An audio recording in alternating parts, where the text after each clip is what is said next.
Oh,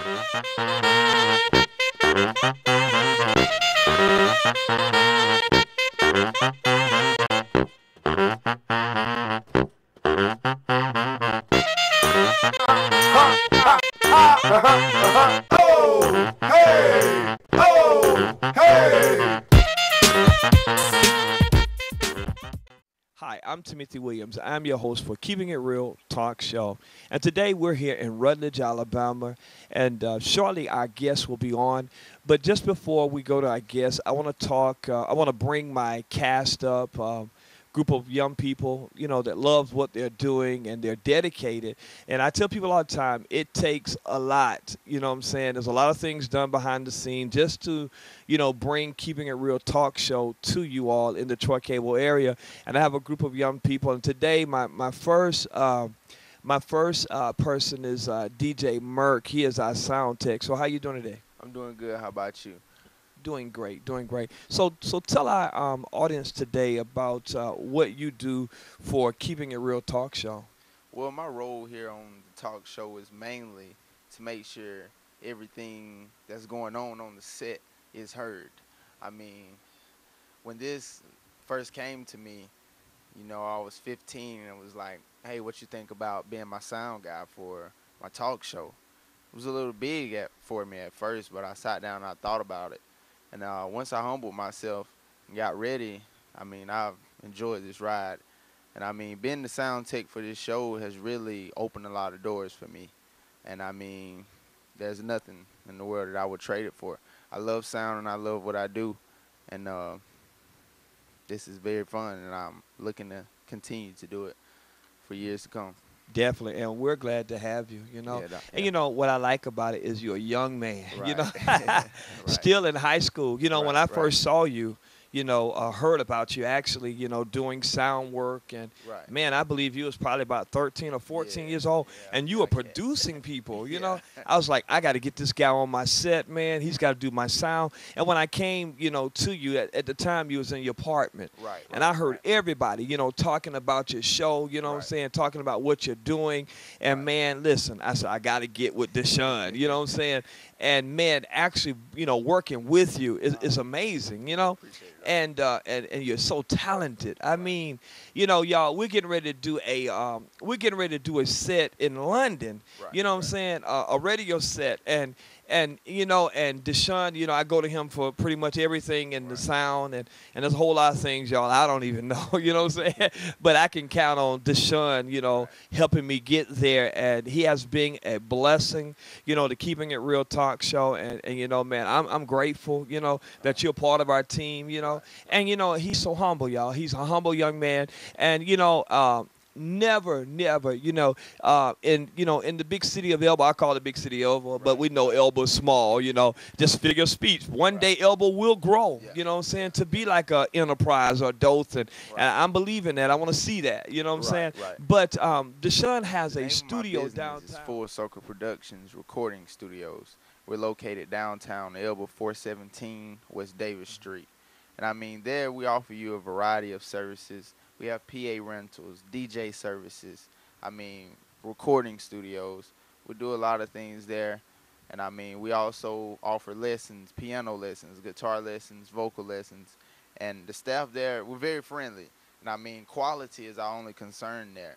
And just remember, Full Circle for all your complete entertainment Wow. needs. And once again, he's talented, and Deshaun can get it done for you. He can create your CD. He does quality work. Staff member is Hunter. Young man just came to the set, and he's going to tell you a little bit about himself and tell you what he's doing on the set. So, Hunter, how you doing today? I'm doing good. How are you? That's great. Doing great. Like I said earlier, I'm grateful to have you all a part of our team here with Keeping It Real Talk Show. Yeah. And you're new, to the team. So tell our audience a little bit about you.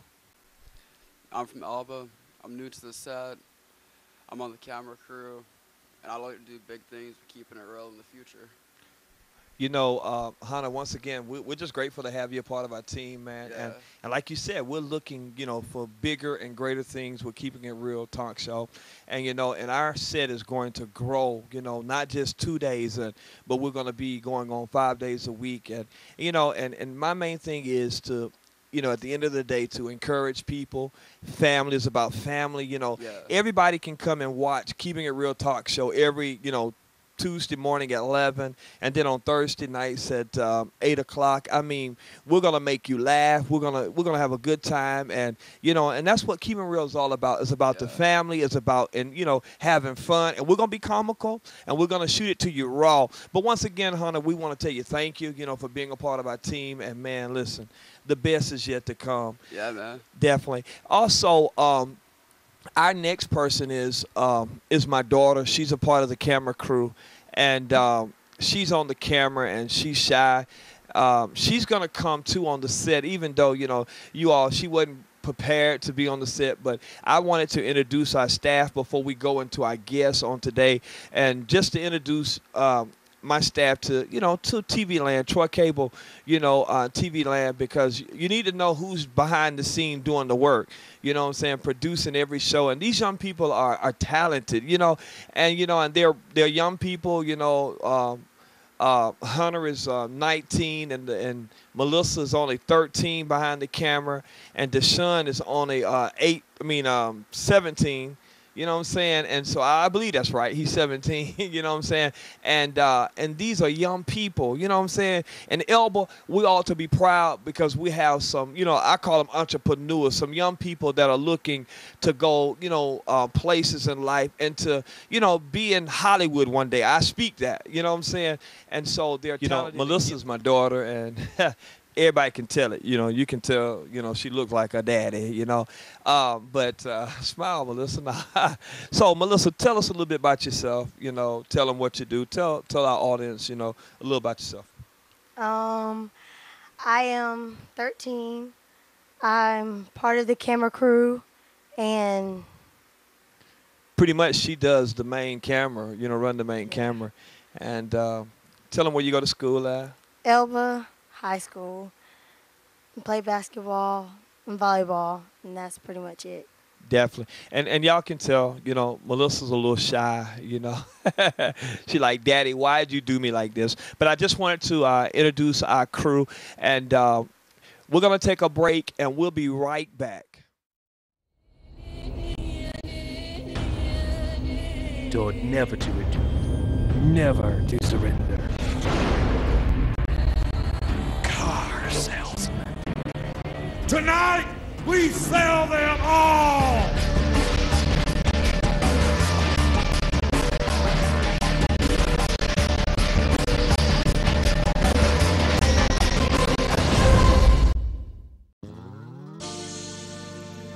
At Elba Chevron Travel Center, breakfast is served every morning and lunch every day. If you want some good food and friendly service, come on down to Elba Chevron Travel Center, located at 990 West 203 Bypass, Elba, Alabama, 36323. Go Tigers.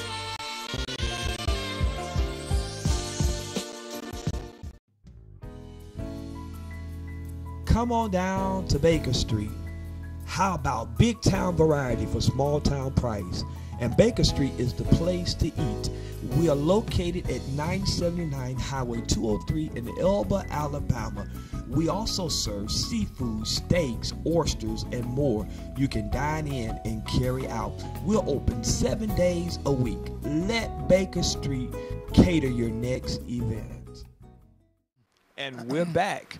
I have my guest with me here in Rutledge, Alabama, which is Reginald Whitley. And he's a young man, that loved the Lord. And, when I heard his testimony, I was like, my God, he had called me one day and he saw our, set, coming across the screen here in Rutledge, Alabama.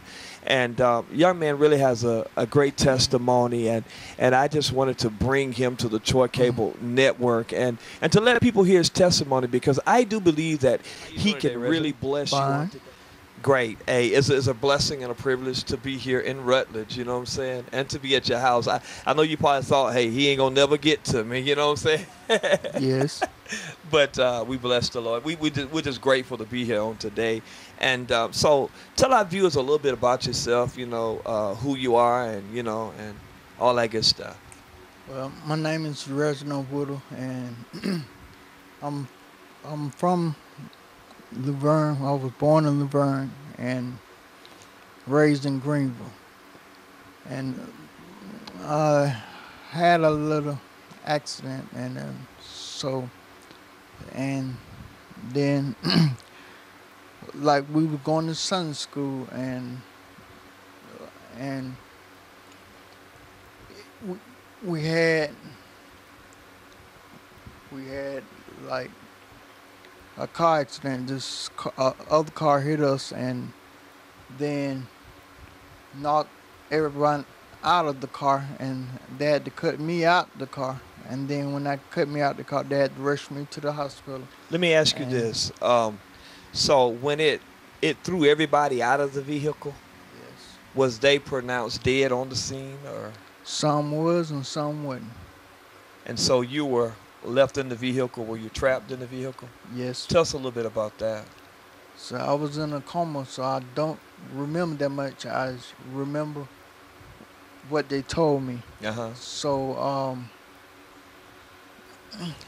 they said they cut me out the car, and then when they cut me out, my head was busted open, my brain was out, and then they had rushed me to Stabler Hospital.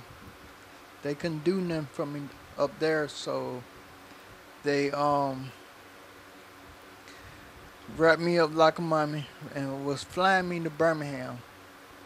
And so I had ran out of blood and died on the helicopter, like going to Montgomery. And so that they tried to revive me, tried to keep on giving me blood. I kept on hemorrhaging, and then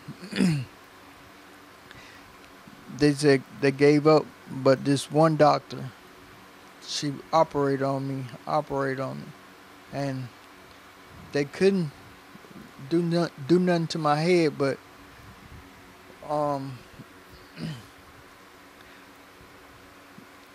just put a cage on it and said don't touch it. And then they put me in a room and say I want to live until the morning. Wow. So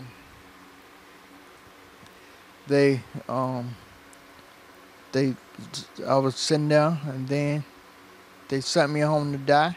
And when I died, I seen a glimpse of heaven. Uh-huh. And then I looked all around. I saw the water, the trees, the lights, and then I heard the voice say, "Go back. I'm not through with you yet." Wow. That's amazing, And let me ask you this right here. Why do you think God allowed you another chance? Because a lot of people don't get a second chance, A lot of people just die instant, you know what I'm saying? But God allowed you another chance. Why do you think he allowed you, another chance? Just like from birth. Mm-hmm. From birth. God, you are predestined. Right. God said, I choose you. I have chosen you, and you have not chosen me. Right. So I don't know why, but God, he chose. He said, you are predestined, and you're going to fulfill your destiny. Definitely. Amazing, amazing testimony. Just by hearing you, how God, He spared your life and He constantly gave you not just one chance, but chances after, another chance. And and when I heard your testimony, I said, Lord, His testimony is amazing and it's powerful, because your testimony can help somebody else, because God did not give up on you.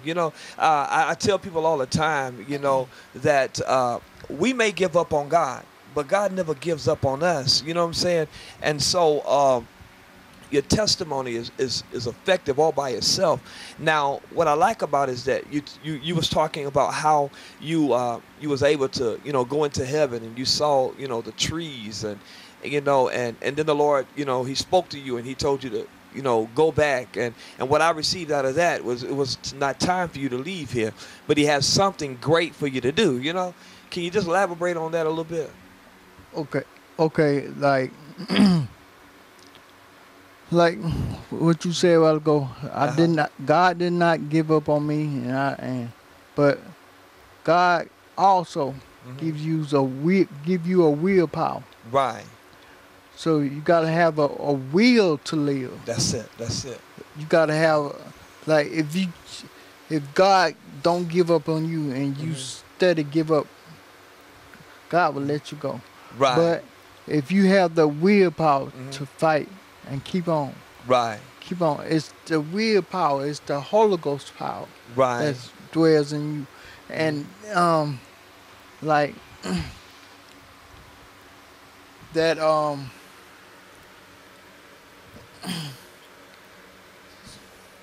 see but God, like in God's word, it says, with God with men this is impossible. Right. But with God all things are possible. Definitely.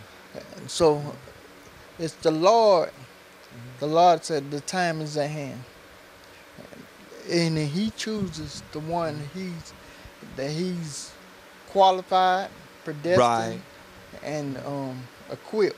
And then He'll qualify you and equip you, but you gotta put that armor on. Right. The armor is there, but you gotta have the willpower. Right. To say, I won't do that no more. That's right. That's a good point, because you said that you had a will to fight. You didn't give up, even though your circumstance looked rough, but you didn't give up, but you kept fighting. And that's very important. Somebody needs to hear that no matter what you're going through in life, no matter what your situation may be, if you continue to fight, God will bless you. I'm reminded here, Reginald, I'll never forget, I had a little daughter. She was my third child, and her name was Destiny. And little Destiny lived to be 9.5 years, right? And when the doctors gave up on little Destiny, they told her she might well give up. They put her on life support. And, and one thing that was so amazing about, little Destiny is that even when they put on life support, they say it's over with. But little Destiny kept on fighting. You know what I'm saying? And she fought to the point to where they had to take life support off of her. You know what I'm saying? And I just watched that, how that little baby, 9.5 months old, she fought. Even when they gave up, she had a will to live. But watch this. As I begin to study her and I begin to watch little Destiny, the Lord began to speak to me and He began to tell me, He said, now, William, He said, did you notice your daughter? You know what I'm saying? Even though the doctors gave her up, they gave her up. They said she won't even live past that night. Right? Little Destiny lived 2 more days off of life support. They took her to Flowers Hospital in Dothan and she lived. But she had a willpower to live. She had a fight in her. And the Lord said, Tim, I want you to learn a principle out of this. Is that if you fight, you can stay alive. You know what I'm saying? And somebody needed to hear your testimony. If you have a will to live, guess what? You know what I'm saying? You'll live. And also, like this, I went through that right there. But after I got out the hospital, I was in a wheelchair. Then I went to school in a wheelchair. And everybody laughed at me, picked at me, and put me down. Say I wouldn't make it. Say I would never walk. Say I would never talk. say I would never do nothing. I wouldn't get up and run. I wouldn't. I'd just be and I I ran. I ran. Mm-hmm. Like this when I was in the hospital, I was paralyzed, Uh-huh. and I was laying there in the bed. Then I said, and the Lord spoke to me, Rich, what is faith? Right. What is faith? Wow. I said, he said, faith is works without faith is dead. That's right. And so he said, you laying in bed, now try to move. Uh-huh. I was paralyzed then, and he said, and I did that right there. I moved one finger, Uh-huh. and then he said, that's faith. Right. And he said, he told me, if you can move one finger Mm-hmm. and you can move two, and then your faith Mm-hmm. will bring you out. Wow. Your faith will make you whole. Mm-hmm. Without faith, it's impossible to please That's right. God. That's right. So while I was laying there in the bed, I started to move one finger, two fingers, three fingers. Then I got what I could move, and then I fell out the bed.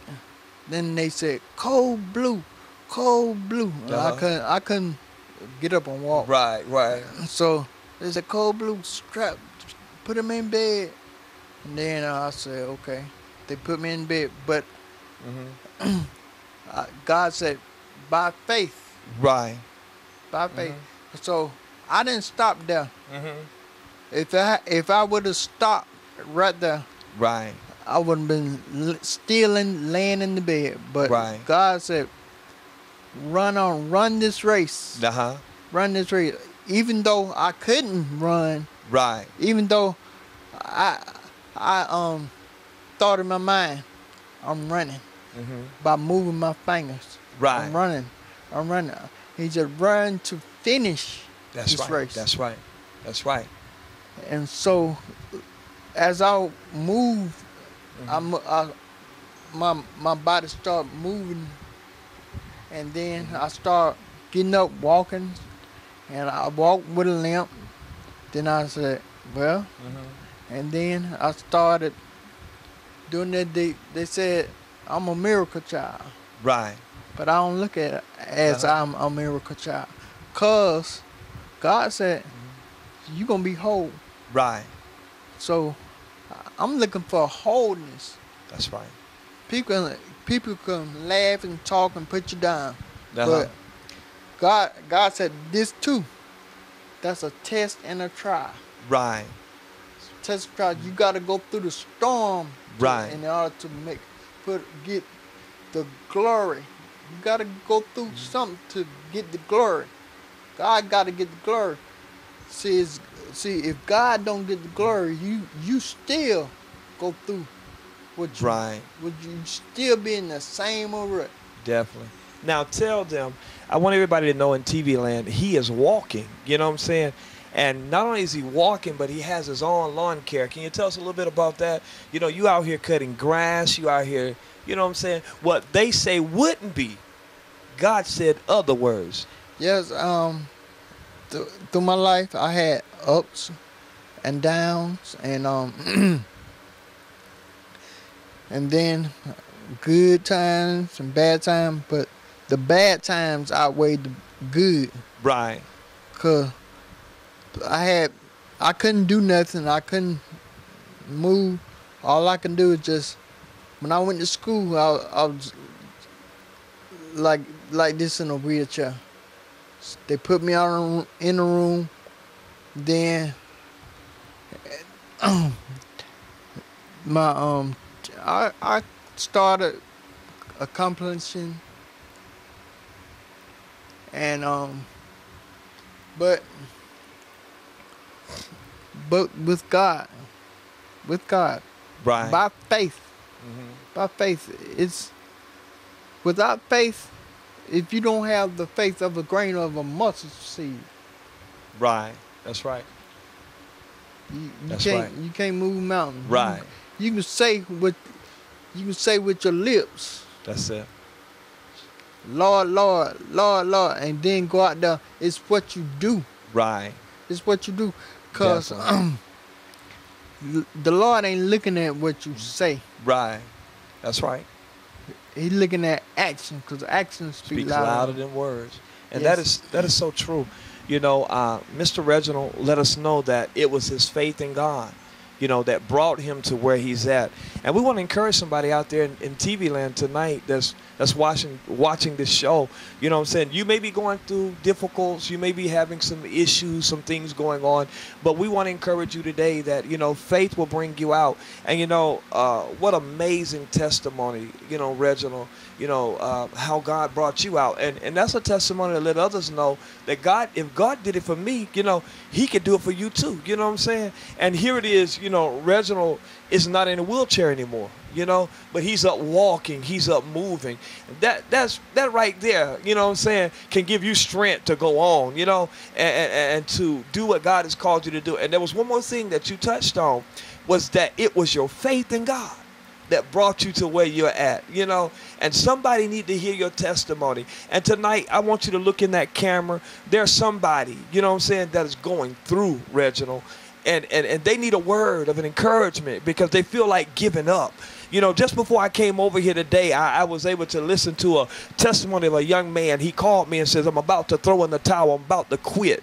You know what I'm saying? Because things are getting rough. What can you tell that individual today, that father, that mother, or that son tonight? What can you tell them? Because they may be down, you know, going through some stuff. And you know what I'm saying? And it looked like ain't nothing gonna ever work, you know? But what can you tell them? I want you to look in that camera and give them an encouragement. Good at football, good at that, run around him, but now, like Lazarus, and God put that thorn in his side to remind him. And it feels like, it make you feel like giving up. You don't want to live, but God told me this: the joy of the Lord is your strength. The joy of the Lord is your strength. The joy of the Lord is your strength. He said, rejoice and be exceedingly glad, for great is your reward in heaven. And so I went around. He said, don't have a sad countenance. Don't be around sad folks. Don't be around negative folks. Always think positive. I said, how can I think positive laying in the bed? He said, your thoughts, your thinking. That whatsoever a man thinketh, so is he. That is so true. So while I was laying in bed, I thought good, positive. I thought good. I thought I was walking. Then I was walking. And I thought I was speaking. Then I started speaking. That's right. Then I thought, God said, let this mind be in you, that's also in Christ Jesus. So he works with the mind first. That is so true. You know, and we thank you for your testimony and for encouraging the people, you know, to stay there, you know, hang in there. Because if God did it for you, he can do it for me too, and that's a powerful testimony. I want to tell you thank you, you know, for coming on Keeping It Real Talk Show. You know, sometimes people may not think that their testimony is helping somebody, but I want to encourage you. Your testimony has helped thousands of people on tonight, you know what I'm saying, and gave them hope. Well, they wanted to quit, wanted to give up, but they said because God did it for Reginald, he can do it for me too. There's somebody that's in a wheelchair, Reginald, that's going to gain hope of faith. They're going to stop looking at the negative, and they're going to start speaking life to a dead situation. They're going to start telling themselves, I can do all things through Christ which strengthens me. You know what I'm saying? And they're going to gain hope because of your testimony. And I want to tell you thank you, you know, for coming on the set here on Keeping It Real Talk Show. Once again, You've been watching Keeping It Real Talk Show, and we want to encourage you to tune in to Keeping It Real Talk Show every Tuesday morning at 11 a.m. in the morning, and also every Thursday night at 8 p.m. for Keeping It Real Talk Show. And we're here to, to encourage, motivate, and, and to just have fun. And we're all about family. Once again, we'll see you next week at the same time. Be blessed.